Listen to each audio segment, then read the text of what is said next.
This is Prowl 1701, and I'm here to do a review of my Ultra Sabers Archon version 2.1. I have it in the Consular Green Ultra Edge blade. The Ultra Edge and the mid grade are both good blades. I prefer certain ones to certain colors, and I definitely prefer the Ultra Edge with the Consular Green, goes better. I really like the Archon. Of course, most Star Wars fans will recognize it. It's very similar to Luke's lightsaber from Return of the Jedi and Obi-Wan's lightsaber from Episode 3 and Episode 4. I've got it with the wheel right here. It comes with it automatically with the wheel, and I've got the AV switch here. Got a green AV switch, which you'll see when I cut it on. I'm really impressed with it. It's probably my second favorite saber that I have after my Initiate. It's really well designed. Got a nice pommel here, and the saber is very loud. It has a very loud sound effects. I'm very impressed with the Obsidian soundboard. Definitely nothing bad to say about that. The only problem I have with it is I don't like the fact they put the wheel on this left side here, because I tend, like most people, being right-handed, I use my right-handed grip here, and my left hand tends to grip more toward the base, and that wheel gets in the way of my hand just a little bit to where that's bothersome. I would have preferred them to have the wheel on the opposite side like they do on many of their sabers. Like my Bellicose has the wheel on this side. That seems to make much more sense to me. That's really about my only complaint, though. We'll cut this on here. And as you can hear, that Obsidian soundboard is very, very loud. But I really like it. It's very clear, very crisp, great sound effects. You can see the blade here, nice Consular Green, and with the matching green AV switch. Now I'm going to hand this off to one of my friends here so I can show you a little bit more about the saber. There we go. It's got a good feel to it. So I use my standard hand here, my left hand here. It's really nice. This is a 32-inch blade. It normally comes with a 36-inch blade, so it's usually about 4 inches longer, but I found being a smaller person, I prefer the 32-inch. It's easier for me to use and to swing. You can see here it's got good color to it. It's very bright. You'll notice with the light off how much the light illuminates all around me. It's a really nice color. The Consular Green's a basic color. It's easy to get. It's one of the cheapest colors to have. And you can see the switch that lights up with it and matches. You can hear some of the sound effects. Got a nice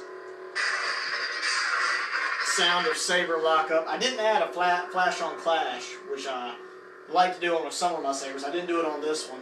It makes the blade flash a different color when it's doing that. It's a nice option to have, and I have it on several other sabers. And you can see that battle damage.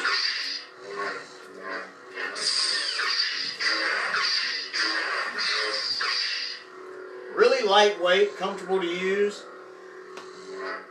I don't really have any complaints about this. I love the fact the emitter and the pommel are both removable. They can be swapped out with other ones if you prefer, if you want to kind of build your own saber. It's really easy with the batteries. All you have to do is take the pommel off. Actually, one of the other problems I do have with the saber is it's hard to get the batteries to come out. I don't know what it is. I'm not even going to force it.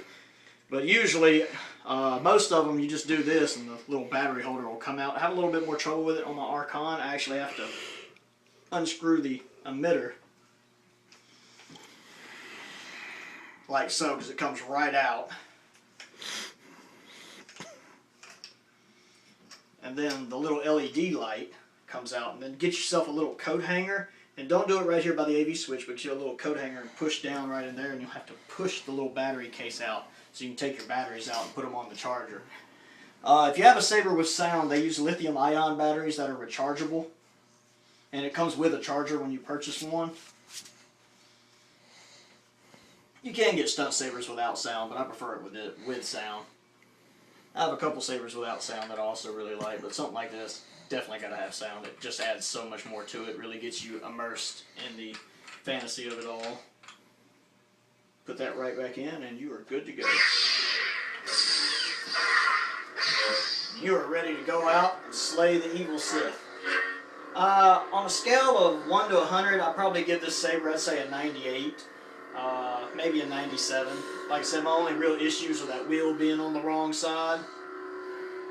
and having to take the emitter off to push the little battery pack out, because I don't have to do that on any of my other sabers. But it's really good if you're a big Return of the Jedi Luke Skywalker lightsaber fan. This is the way to go. Some people do like to actually paint the neck here gold to look more like his. I actually prefer it black myself.